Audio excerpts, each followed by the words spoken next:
Muito bem, vou à terceira rodada de perguntas sobre Mauro Cid, ex-ajudante de ordens de Bolsonaro, que tinha uma relação muito próxima com o ex-presidente com trânsito livre ao Planalto nos últimos 4 anos.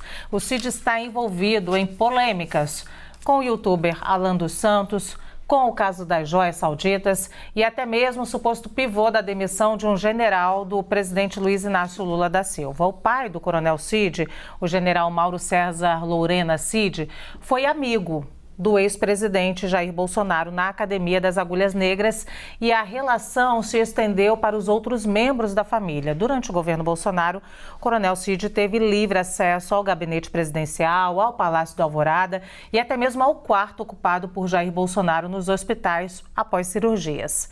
Começo com a Samanta dessa vez.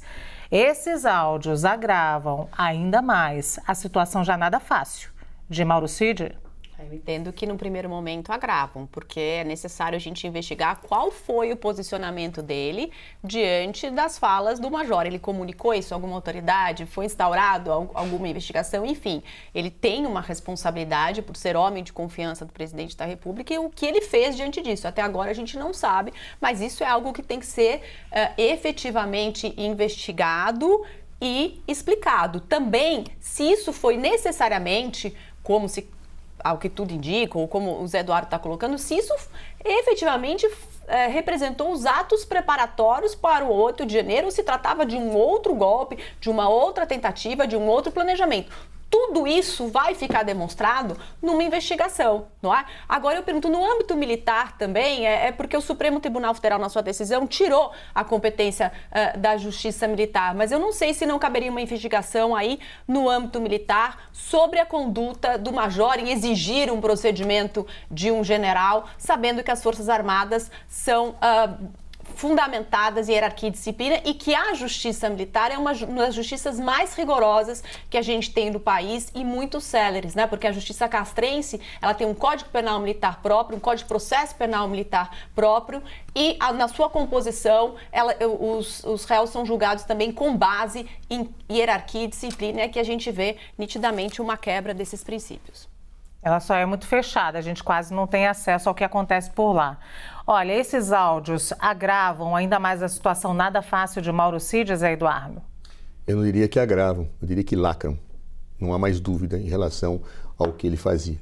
Agora, eu não posso entender, Samanta, como você disse, que áudios do dia 15 de dezembro não podem ser associados ao que aconteceu no dia 8 de janeiro. Que outro golpe seria? Só pode ser esse, não tem outro. Esse é o... Vamos às datas. 15 de dezembro se segue, Jair Bolsonaro viaja no dia 30, tem a adulteração da questão das vacinas. Aí eu tenho no dia 8 de janeiro um levante, entre aspas, incentivado, em que as pessoas quebram os 3 poderes. Naquele período, Anderson Torres, ex-ministro da Justiça de Bolsonaro, era o secretário de Segurança Pública. Ele muda o plano de segurança, pega todo mundo na esplanada de surpresa, porque os informes de inteligência que existiam antes foram descaracterizados pela mudança do plano. Isso fica evidente já no mesmo dia em que houve a invasão. Ou seja, aí nós temos a invasão do Planalto, do Judiciário, do Legislativo, aí tenta-se apegar a figura do G. Dias como fazendo parte dessa conspiração, que inclusive atingiu os outros poderes, apenas e tão somente porque se pegou imagens dele não conseguindo gerenciar a situação. Na pior das hipóteses, você vai dizer, olha, houve culpa. Agora, dolo, participação num golpe, ele que pertencia a um governo que estaria dando golpe contra o próprio governo, percebem que isso não tem a menor cabimento? É óbvio que isso faz parte de uma mesma trama, mal feita, atrapalhada, confusa, mas faz. E mais, quando o Jair Bolsonaro posta aquela mensagem, não é que ele deveria ter postado antes, o golpe era previsto como uma sucessão, invade o dia 8, levantam-se as massas, decreta-se lei de garantia e ordem para que as Forças Armadas fossem mobilizadas. É esta a ideia, por isso que ele posta depois. E aí alguém falou, presidente, o clima não está para isso, presidente. E ele retirou. O seu morfina deve ter avisado ele, não é? Porque a desculpa foi que ele estava com morfina para fazer aquela postagem. Ou seja, nada bate, a não ser a única explicação. Trama, trama de um golpe em que participou o presidente, participou a sua família, participou seus assessores diretos, tentou pressionar militares para que rompessem com a Constituição. É muito evidente isso. Ou seja, primeiro vai se invocar retoricamente o artigo 142, não dá certo? Ah, então agora vão jogar fora das 4 linhas. Era o que se queria. Isso está absolutamente comprovado. O que mais eu vou precisar além disso? Investigar. Agora, Samantha, eu te digo, vai chegar no fundo do poço. E aí a situação vai ficar muito pior do que já está para Jair Bolsonaro. Samantha. Bom, ministro, eu entendo do que a gente tem até agora que são dois aspectos diferentes. Porque nessa conversa, e a gente tem poucos dados, a conversa dá no dia 15 de dezembro, ele pede para que haja um pronunciamento do comandante do Exército, do presidente da República no dia 16 de dezembro e que haja expedição de decreto no dia 19 de dezembro. Só que em dezembro, quem era o presidente do nosso país à época era o Bolsonaro. Ele poderia expedir, que eu acho que não tem cabimento jurídico, estou no raciocínio do si. Ele poderia expedir, invocar o artigo 142 numa das interpretações. Mas ele era o presidente eleito. No 8 de janeiro, a gente tem um outro cenário. O Bolsonaro não é mais presidente. Quem pode invocar lei e ordem era o presidente eleito Luiz Inácio Lula da Silva, que jamais faria isso. Ou seja, são momentos diferentes. Eu acho que se tratam de ações diferentes. Pode ser? Pode, mas eu preciso investigar. Hoje, com o que eu tenho, eu não posso afirmar isso, porque em dezembro o panorama era um. Em janeiro, eu tinha um presidente que já tinha tomado posse, já está, né, eleito e empossado, e que caberia a ele expedir decretos ou não, como o Lula expediu. Não decretou a intervenção federal, a intervenção no Distrito Federal? Na questão de segurança pública, ele era o presidente. Como é que ele poderia garantir, expedir lei e ordem para as Forças Armadas tomarem se não era o Bolsonaro que era o presidente? O presidente era o Lula. 8 de janeiro era o Lula, não era o Bolsonaro. Então, pode ser que se tratem de elementos diferentes? Pode ser. Eu não tenho, com o que foi me apresentado até agora, condições de afirmar que se tratava do planejamento dos atos de 8 de janeiro. Com o que eu tenho até agora, eu não consigo chegar a essa conclusão. Eu acho que consegue, Samantha. Basta pegar a linha do tempo.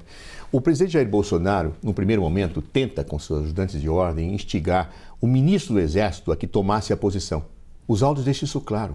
Se o ministro não fizer, que vai fazer o Jair? Melhor que seja o ministro. Não é o que foi dito ali? Só que o ministro não fez. Jair Bolsonaro, obviamente... E nem o Bolsonaro.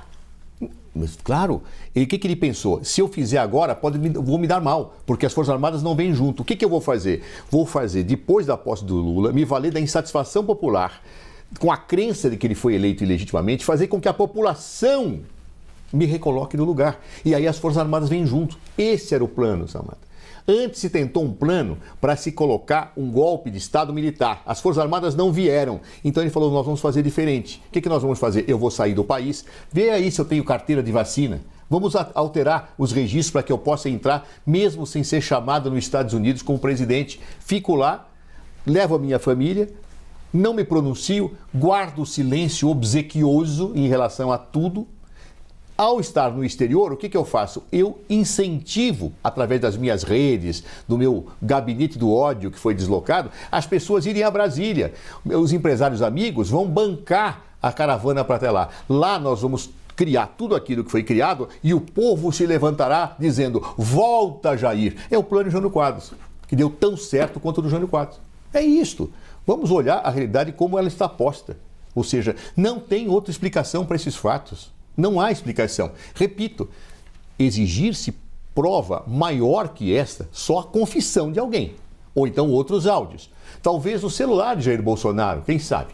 Se ele foi imprudente de manter o mesmo celular depois desse período. Tudo é possível, tudo é factível nas organizações Tabajara do golpe. Agora, vamos ser sinceros, os elementos que estão dados são claros, cristalinos, evidentes. Jair Bolsonaro, o seu grupo palaciano, tentou engendrar um golpe. Tentou fazê-lo, primeiro instando militares, quando era presidente. Depois, através da ação popular que o levaria de volta ao Planalto. Muito bem. Samantha. Bom, ministro, são todas deduções. Eu tenho que ter elementos que demonstrem que efetivamente o Bolsonaro sabia que essa fala está relacionada a 8 de janeiro, só pelo contexto eu não tenho como estabelecer isso. De novo, a questão das vacinas tem que provar que o Bolsonaro tinha conhecimento. Ele não precisava das vacinas para entrar nos Estados Unidos, ele tem passaporte diplomático. Todo mundo sabe disso, ele nunca apresentou carteira de vacina para entrar nos Estados Unidos. E o discurso dele nunca mudou, ele sempre disse que não se vacinou. Em nenhum momento ele falou que se vacinou. Agora, se o ajudante de ordens fez isso com o conhecimento dele ou não, as investigações vão demonstrar isso. Ou ele não entregou o celular, não disse até que o celular não tinha senha. Então, essas comunicações telefônicas vão demonstrar se ele tinha conhecimento ou não. Agora, responsabilizar um presidente pelos atos de um assessor é muito difícil. A gente não tem controle sobre 100% dos atos das pessoas que estão sob a nossa confiança. É claro que é um forte indício? É, mas você responsabilizar um terceiro por um ato do que fez o ajudante de ordens, sem elementos que comprovem isso e sabendo que ele não era beneficiário, porque ele não precisava desse registro de vacinas para entrar nos Estados Unidos, é um pouco complicado. A questão da morfina, eu também não sei porque ele precisava de morfina ou não. Ele tomou uma facada, ele estava em tratamento, eu não sou médica para julgar isso. Só um médico pode julgar. Se tem um atestado, isso cabe à parte médica, não cabe a mim julgar. Agora, daí, dizer que dessa gravação, que é uma gravação que só tem a fala de um dos interlocutores, e eu não sei do que se depreendeu dessa fala, eu não posso por si só afirmar que ele sabia de tudo, que ele agiu igual o Jânio Quadros, eu não sei.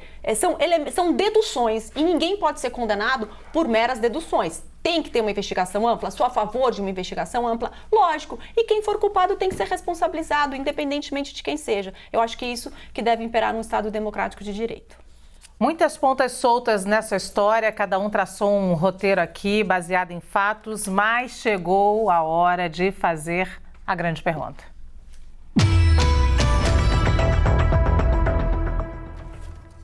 A grande pergunta é o momento em que um debatedor tem a oportunidade de fazer um questionamento diretamente ao outro. A pergunta não tem um tempo determinado, mas a resposta tem que ser dada em até 1 minuto. Eu começo com o Zé Eduardo Cardoso. Depois de tudo aqueles fatos que eu elenquei ao longo do nosso debate, e ainda um último, em que todos nós sabemos que o passaporte diplomático por si não elimina a necessidade de ter a certificação de Covid, o presidente ficaria isento disto, apenas se fosse um compromisso oficial. E lembro que no dia 30 de janeiro ele entrou sem ser um compromisso oficial e também não isentaria sua filha. Considerando todos esses aspectos, eu pergunto, Samantha, você disse que acha que tudo tem que ser investigado. Eu aplaudo isso. Então, posso deduzir que a procuradora Lindora errou quando deu o parecer de que Bolsonaro não deveria ser investigado? Ministro, a questão da entrada da vacina, até uma reportagem aqui da CNN, da Raquel Landim, ontem na Arena, demonstrou que os Estados Unidos não pedia o certificado de vacina para quem tem passaporte diplomático. Portanto, o presidente não seria beneficiado disso. A procuradora Lindora, ao meu ver, não errou. Por quê? Não havia necessidade de se fazer a busca e apreensão na casa do ex-presidente. Se quem alterou e os indícios eram relativos ao seu ajudante de ordem, bastava que fosse chamado o ajudante de ordem e, ao investigar o ajudante de ordem, se fosse demonstrado que tinha uma relação e um conhecimento do presidente da República, aí sim, num segundo plano, isso ser feito. Da mesma maneira, eu não vejo nenhum elemento que justificasse a prisão preventiva desse ajudante de ordem. Não estou dizendo que concordo com o que ele fez, mas eu não concordo com a forma. Não havia elementos para a prisão preventiva dele. Por quê? Ele não estava no poder, ele não representa uma ameaça à garantia da ordem pública e econômica. Então, eu não vejo elementos para isso. Samantha. Ministro, nessa linha de raciocínio, né, de que quando se tem fortes indícios, em casos tão graves como o 8 de janeiro, no caso da vacina, já se expede a prisão. Eu não tenho dúvida se é a prisão temporária ou preventiva, mas se eu não me engano é a preventiva do major. O Supremo Tribunal Federal é tão, digamos assim, rápido, né, o agir assim. Por que na questão do ministro do GSI, ele só foi ouvido depois que a CNN divulgou as imagens? Por que a gente não teve também todo esse ímpeto de investigação em relação às autoridades do governo federal? Será que a gente tem dois pesos e duas medidas? Não, Samantha, eu acho que o inquérito está investigando sim o comportamento do G. Dias, tudo foi feito. Quando a CNN coloca essas imagens, obviamente, diante do clamor que foi colocado, se pede esclarecimento imediato, até porque haviam horas e horas de imagens que possivelmente estariam sendo apreciadas pela equipe do Supremo Tribunal Federal. A coisa está sendo feita rigorosamente de acordo, Samantha. O que eu não posso, aí que eu acho que falta 2 pesos, 2 medidas, porque a procuradora Lindora, ela disse que Jair Bolsonaro não devia ser investigado. É disso que eu perguntei. E você disse que queria investigação. Ou seja, nós temos que investigar tudo menos Jair Bolsonaro? Essa é a conclusão que eu chego? Me parece que você disse, como conclusão, tudo tem que ser investigado. Mas quando Lindora fala que Jair Bolsonaro tem que ser investigado, você disse não, ela estava certa. É isto que eu acho que são 2 pesos e 2 medidas. No caso do G. Dias, ele está sendo investigado sim, e eu não tenho a menor dúvida de que se ele tiver algum comprometimento, ele deve ser punido. Não tenho dúvida em relação a isso. Já em relação à tua resposta anterior, acho que você teve 2 pesos e 2 medidas na resposta.